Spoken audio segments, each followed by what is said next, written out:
श्री स्वामी समर्थ। स्वागत आहे तुमचं माझ्या YouTube चॅनल मध्ये। आजचा दिवस तुम्हाला खूप छान सुख समाधानाचा जावो ही स्वामींच्या चरणी प्रार्थना करते आणि आज या नवीन व्हिडिओला सुरुवात करते। तर बघा मित्रमैत्रिणींनो, उद्या आहे 27 फेब्रुवारी वार गुरुवार आणि या दिवशी आलेली आहे माघ महिन्यातील अमावस्या। तर दर महिन्याला अमावस्या तिथी ही येत असते, परंतु अमावस्येच्या दिवशी कोणत्याही प्रकारचे शुभ कार्य करू नये असं देखील सांगितलं जातं। अमावस्येच्या दिवशी भगवान विष्णुदेव आणि माता लक्ष्मीची त्याचबरोबर आपल्या पूर्वजांची पूजा सेवा केली जाते। यासोबतच अमावस्येच्या दिवशी पूर्वजांच्या नावाने पिंडदान तर्पण देखील केलं जातं। अमावस्येच्या दिवशी तर्पण आणि पिंडदान केल्यामुळे तुमच्या पितरांना मोक्ष प्राप्त होत असतो आणि देवांच्या कृपेने तुमच्या पूर्वजांच्या आत्म्याला आनंद आणि शांती तृप्ती मिळते। अमावस्येच्या दिवशी पवित्र नदीमध्ये स्नान केल्यामुळे ध्यान केल्यामुळे तुमच्या आयुष्यामध्ये चांगल्या गोष्टी घडू शकतात। अशा परिस्थितीमध्ये उद्या काय करायचं आहे बघा। माघ महिन्यातील अमावस्या आणि ह्या अमावस्येची जी तिथी आहे तर ती 27 फेब्रुवारी रोजी सकाळी 8:56 सुरू होणार आहे आणि 28 फेब्रुवारी रोजी सकाळी 6:14 अमावस्या तिथी जी आहे तर ती समाप्त होणार आहे। तर बघा, अमावस्या तिथी जी आहे तर ती 27 फेब्रुवारी म्हणजेच उद्या आपल्याला सर्वांना साजरी करायची आहे। या दिवशी काही विशेष सेवा उपाय जर आपण केले, काही गोष्टी केल्यामुळे आपल्या आयुष्यातील जी काही समस्या अडीअडचणी अडथळे आहेत तर ते नक्कीच कमी होण्यास मदत होत असते।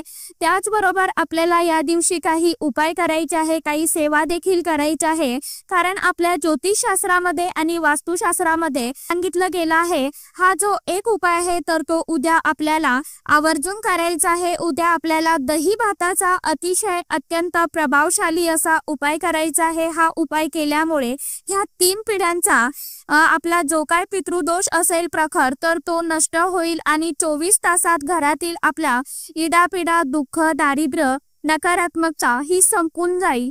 उद्या तुम्हाला अमावस्येच्या दिवशी सकाळी लवकर उठायचं आहे, आंघोळ करायची आहे। आंघोळ केल्यानंतर स्वच्छ कपडे परिधान करायचे आहे, त्यानंतर सूर्याला आपल्याला अर्घ्य अर्पण करायचं आहे आणि या काळात तुमच्या पूर्वजांच्या उद्धारासाठी खऱ्या अर्थाने खऱ्या मनाने प्रार्थना करायची आहे आणि देवघरामध्ये दिवा लावायचा आहे। आपल्या देवांची नित्य पूजा करून घ्यायची आहे। भगवान विष्णुदेव आणि माता लक्ष्मीला फळे मिठाई आवर्जून अर्पण करायची आहे। त्यानंतर विष्णुदेवांच्या मंत्राचा जप करायचा आहे। आपल्या आयुष्यात सुख शांती ऐश्वर्य मिळावं म्हणून विष्णुदेवांना प्रार्थना करायची आहे। तुमच्या श्रद्धेनुसार तुम्ही मंदिरात किंवा गोरगरिबांना अन्न पैसे कपडे निवारा दान करू शकता। त्याचबरोबर अमावस्येच्या दिवशी दान धर्म केल्याने माणसाला आयुष्यात कोणत्याही समस्यांचा अडचणीचा सामना करावा लागत नाही, कोणतीही गोष्ट आपल्याला कमी पडत नाही, कोणत्याही गोष्टीचे उणीव चणचण भासत नाही अशी देखील धार्मिक मान्यता आहे। आता अमावस्येच्या दिवशी पूर्वजांचे श्राद्ध करण्याला खूप अतिशय अत्यंत विशेष असं महत्त्व आहे, त्यामुळे या सर्व गोष्टी आपल्याला अमावस्येच्या दिवशी आवर्जून करायच्या आहे। त्याचबरोबर हे जे छोटे मोठे उपाय सुद्धा आहे तर ते अमावस्येला आपण केल्याने आपल्याला त्या उपायांचं सेवेचं नक्कीच फळ प्राप्त होत असतं।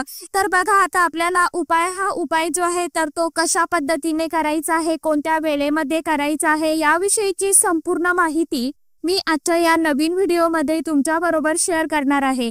त्यामुळे व्हिडिओ कुठेही स्किप न करता शेवटपर्यंत नक्की बघा। चॅनलवरती तुम्ही जर हा व्हिडिओ पहिल्यांदा बघत असाल तर चॅनलला आवर्जून सबस्क्राईब करा आणि असेच नवनवीन माहितीपूर्ण व्हिडिओ बघण्यासाठी समोरील बेल आयकॉनलाही प्रेस करा। तर बघा, आता सर्वात पहिला जो उपाय आहे तर तो म्हणजे आपल्याला अमावस्येला तुम्हाला तुमच्या पूर्वजांसाठी त्याचबरोबर आपल्या घरातील जे काही दोष आहेत ते नष्ट करण्यासाठी आपल्याला एखाद्या विहिरीमध्ये किंवा तलावामध्ये किंवा नदीमध्ये आपल्याला माशांसाठी आपल्याला पिठाचे अगदी छोटे छोटे जे गोळे असतात तर ते छोटे छोटे गोळे तयार करून न्यायचे आहे किंवा माशांसाठी आपल्याला जे काही अन्न असेल दुसरं तुमच्याकडे तर ते देखील तुम्ही खाऊ घालू शकता।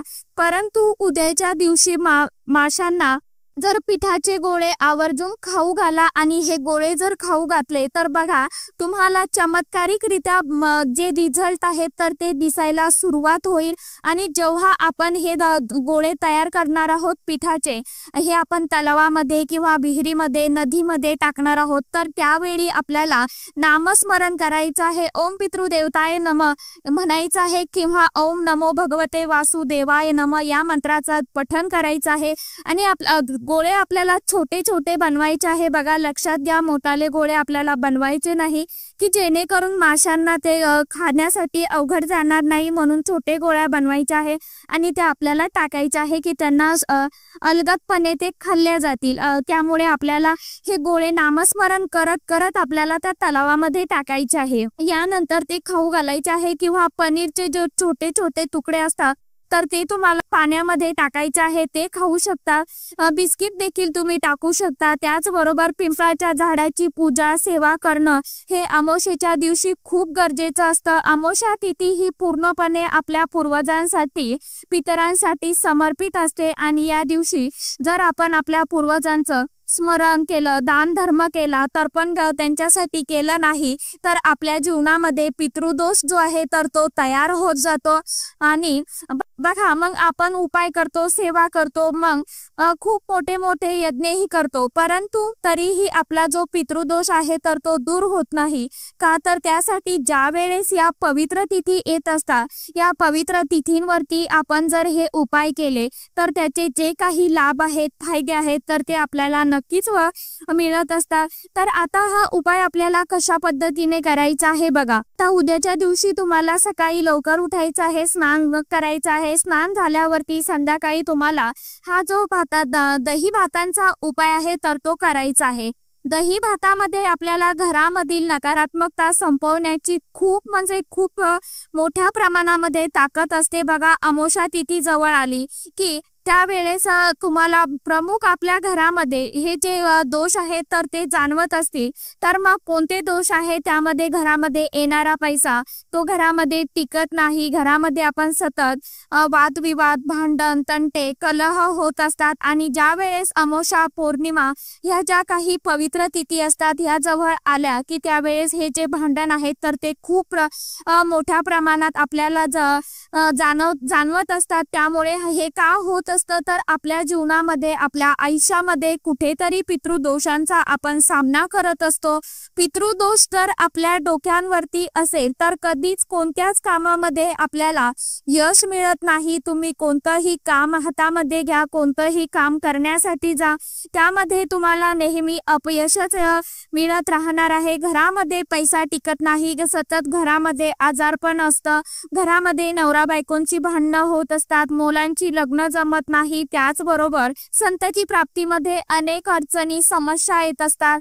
या सर्व गोष्टी आपल्या सोबत घडतात आणि त्यामुळेच आपल्याला आपल्या पूर्वजासाठी हा जो उपाय आहे तर तो करायचा आहे। अमावस्येच्या दिवशी आपले पूर्वज सूक्ष्म स्वरूपात आपल्या सोबत आपल्या घरामध्ये निवास करत असतात आणि त्याचबरोबर पिंपळाच्या झाडावरती सुद्धा आपल्या पूर्वजांचं निवासस्थान असतं।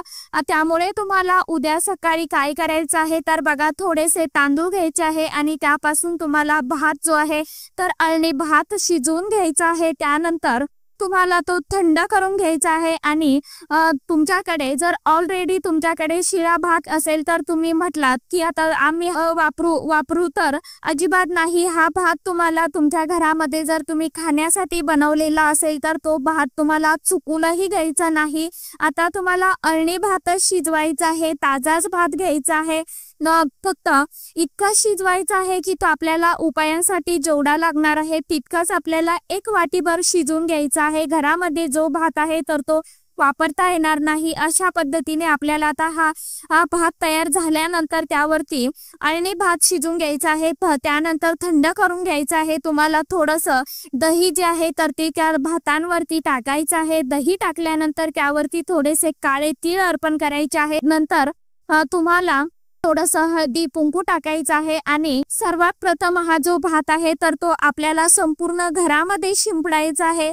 तर संपूर्ण घरामध्ये शिंपडत असताना तुमचं बेडरूम असेल, किचन असेल, हॉल असेल, प्रत्येक खोलीमध्ये, किचनमध्ये, बेडरूममध्ये, कानाकोपऱ्यामध्ये, चारही कोपऱ्यांमध्ये हा भात तुम्हाला थोडा थोडा अगदी शिंपडून घ्यायचा आहे आणि माझ्या घरातील जी काही इडापिडा आहे, नकारात्मकता आहे, तर ती संपलेली आहे अशा पद्धतीने तुम्हाला आपल्या मनामध्ये भाव ठेवायचा आहे। त्यानंतर उरलेला थोडासा जो भात आहे तर तो आपल्या मुख्य दरवाजाजवळ जायचा आहे आणि मुख्य दरवाजावरनं आपल्याला 7 वेळा तो भात उतरवून घ्यायचा आहे आणि मला जो काही पितृदोष लागलेला आहे, माझ्या घराला जो काही पितृदोष लागलेला आहे तर तो संपूर्णपणे संपून जाऊ द्या अशी भावना आपल्या मनामध्ये आपल्याला व्यक्त करायची आहे। आणि त्यानंतर तुमच्या आजूबाजूला जिथे कुठे कावळा, कुत्रा, गाय असे प्राणी येत असेल, ते कोणतेही मुके जनावर येत असेल तर त्यांना तो भात खाण्यासाठी द्यायचा आहे। आता जो घरामध्ये आपण भात शिंपडलेला आहे तर त्याचं काय करावं बघा। अमावस्येच्या दिवशी तुम्हाला रात्रभर तो भात तसाच घरामध्ये ठेवायचा आहे आणि त्यामध्ये आपल्या घरातील जी नकारात्मकता आहे तर ती शोषली गेली असणार आहे। म्हणून रात्रभर आणि त्यानंतर दुसऱ्या दिवशी उठल्यानंतर तुम्हाला घर तुमचं व्यवस्थितपणे स्वच्छ झाडून घ्यायचं आहे आणि तो भात जो आहे तर तो तुम्हाला घराच्या बाहेर नेऊन फेकून द्यायचा आहे। अशा पद्धतीने आपल्याला हा जो दही भातांचा उपाय आहे तर तो आवर्जून उद्याच्या दिवशी करायचा आहे। हा उपाय केल्यामुळे तुमच्या घरातील सर्व इडापिडा, दुःख, दारिद्र्य, नकारात्मकता, शत्रुपीडा, पितृदोष, वास्तुदोष, ग्रहदोष, कर्णीबाधा, नजरबाधा हे जे दोष आहेत घरामध्ये तर तयार झालेले असतील तर ते सर्व दोष जे आहेत तर ते दूर होतील आणि प्रत्येक कामामध्ये, प्रत्येक क्षेत्रामध्ये तुम्हाला यश मिळेल। असा हा प्रभावी उपाय नक्की तुम्ही करून बघा उद्याच्या दिवशी। तुमच्या पूर्वजांच्या स्मरणार्थ उद्या तुम्हाला एक दिवा सुद्धा लावायचा आहे। हा दिवा तुम्ही तुमच्या माठाजवळ लावू शकता, दक्षिण दिशेला तोंड करून। त्याचबरोबर तुमच्या घराला जर भिंती जर दक्षिण दिशेकडे खिडकी असेल तर खिडकीमध्ये सुद्धा तुम्ही हा दिवा लावू शकता। त्याचबरोबर पिंपळाच्या झाडाला सुद्धा तुम्हाला थोडेसे काळे तीळ अर्पण करायचे आहे आणि थोडंसं तुम्हाला पाणी सुद्धा तिथे अर्पण करायचं आहे। पिंपळाच्या झाडाला अमावस्येच्या दिवशी स्पर्श केला करायचा आहे, काळजी घ्या। तर अशा पद्धतीने आपल्याला हा जो उपाय आहे तर तो हे दोन जे उपाय आहे, 2 ते 3 उपाय उद्या अमावस्येच्या दिवशी आपल्याला आवर्जून करायचे आहे। तुम्ही हे उपाय जे आहेत तर ते करून बघा, नक्कीच तुम्हाला याचे जे फायदे आहेत तर ते बघायला मिळतील। उपाय करत असताना आपल्या मनामध्ये श्रद्धा, भक्ती असणं खूप गरजेचं आहे। किंवा आपण एखाद्या वेळेस असं देखील म्हणतो की हे असं केल्याने असं होणार आहे का। ज्यावेळी तुमच्या मनामध्ये असे प्रश्न येतात किंवा ज्यावेळी निगेटिव्ह विचार तुमच्या मनामध्ये येतात तर त्यावेळी तुम्ही उपाय करू नका, सोडून द्या। कारण की त्यावेळी समजून जातं की तुमची श्रद्धा त्या उपायांवरती नाही, त्या देवांवरती नाही, त्या सेवेंवरती नाही। जेव्हा तुम्हाला वाटलं तसं तर तो उपाय करू नका, सोडून द्या। वाटलं तुम्हाला तर दुसरा उपाय तुम्ही करू शकता, परंतु तुमच्या मनामध्ये जर कदाचित तसा विचार आला तर असं केल्याने असं होणार आहे का, कारण तुम्ही अगोदरच निगेटिव्ह बोलला आहात, ते होणार असलं तरी नाही होणार आहे। म्हणून तुम्हाला प्रत्येक वेळी आपण कधीही कोणताही विचार करताना, बोलताना आपल्याला नेहमी सकारात्मक, पॉझिटिव्ह बोलायचं असतं। म्हणून आपण जेवढा आपल्या आयुष्यामध्ये, आपल्या घरामध्ये, जीवनामध्ये जेवढा पॉझिटिव्ह बोलत जाल तेवढ्या पॉझिटिव्ह गोष्टी तुमच्या आयुष्यामध्ये घडत जातील। तुम्ही जेवढा निगेटिव्ह बोलणार तेवढा निगेटिव्हच तुमच्या आयुष्यामध्ये घडणार आहे। त्यामुळे नेहमी चांगला आणि सकारात्मक बोलण्याचा प्रयत्न करा। तुमच्या आयुष्यामध्ये नक्कीच सुधारणा होत जाईल, तुमच्या घरामध्ये नक्कीच नवनवीन बदल होण्यास मदत होईल। तर चला, आजच्या व्हिडिओमध्ये इतकीच माहिती होती। कशी वाटली नक्की सांगा। व्हिडिओ आवडला तर चॅनलला आवर्जून लाईक, शेअर, सबस्क्राईब जरूर करा। परत भेटूया नवीन माहिती सोबत, नवीन व्हिडिओ सोबत। तोपर्यंत सर्व माझ्या यूट्यूब परिवाराला श्री स्वामी समर्थ।